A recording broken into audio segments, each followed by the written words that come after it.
into this mix.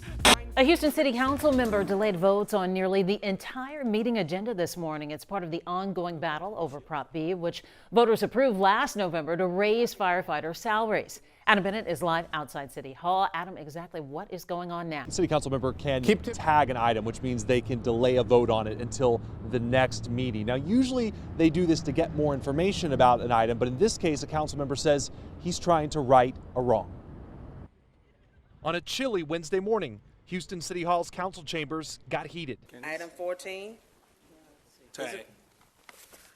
Item 15. Tag. Councilmember Dwight Boykins tagged nearly every single agenda item with support from Councilmember Michael Kubosh. I respect Councilmember Boykins' position and what he had to say, but the fact of the matter is this is not how you run the city of Houston. Councilmember Boykins says Mayor Sylvester Turner has ignored his written requests to swear in 68 firefighters that had already completed training. The money is in the budget to pay for it. This is not new money. Money, Boykins says, that could boost those cadets' salaries by $12,000 per year. When you go and look at the eyes of these 68 cadets, and they're taking out payday loans, and they're moving out of their homes to allow people who can afford to pay their mortgage for them stay in their house, and we have the money in the budget, I'm gonna do what's right.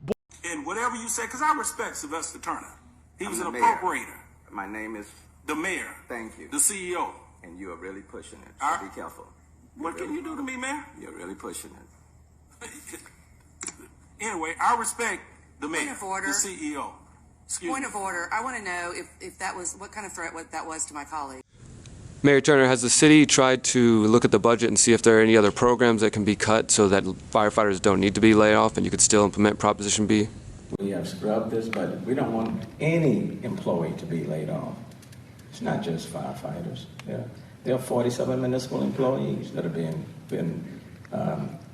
laid off. There are 67 municipal positions that are being vacated. So the position of the city is that we don't want to have to lay off anyone. And that's why I want to underscore where the city is right now. We are putting forth we are agreeing to what the firefighters, what the union asked for, 3.5 years and no layoffs. No one gets laid off. No one gets demoted. The cadets are sworn in. What more would you ask of the city? So there's not a single wasteful program the city could look at? The city has scrubbed all as much as we can. Councilmember Stardig, I want to ask you the same question I asked the mayor. You guys are supposed to be balancing the budget in the next few weeks. Looking at the budget, what you've already seen and what will be coming up, is there no way, no wasteful programs that could be scrubbed to both implement Proposition B immediately and avoid layoffs? Is that possible at all? Well, I think there's always opportunities in this budget, and I think that but it's not going to happen overnight. It's a process. There's, I come from the corporate environment where we, standardize and consolidate, and I started that process in my first term, and then I find out recently that hasn't been carried on. That's a real disappointment to me. So there are opportunities, but at this point in time, we have to make real decisions that are going to affect today, because we have today's budget. Now, going forward, am I going to again push for those efficiencies to be reviewed and to find those opportunities? Absolutely.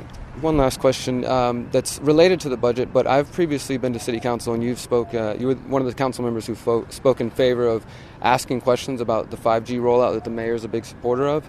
That is also a part of the budget. When he created a smart city council just a couple months ago, to move the city towards a smart city, Internet of Things, 5G.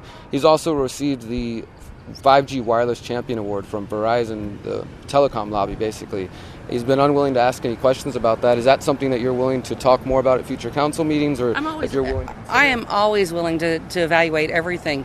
Technology is something we need to evaluate and look at, and opportunities for technology. I am pro-technology, but smart doing it the right way, not putting the poles in the middle of sidewalks without regard for aesthetics or for use of those persons in wheelchairs for many reasons, but just to slap it together and not have a real plan and to understand how it might negatively or the unintended consequences. No, we can't. We have to be very methodical, a systematic approach to everything. Would you be willing to look into the health and privacy concerns related to it?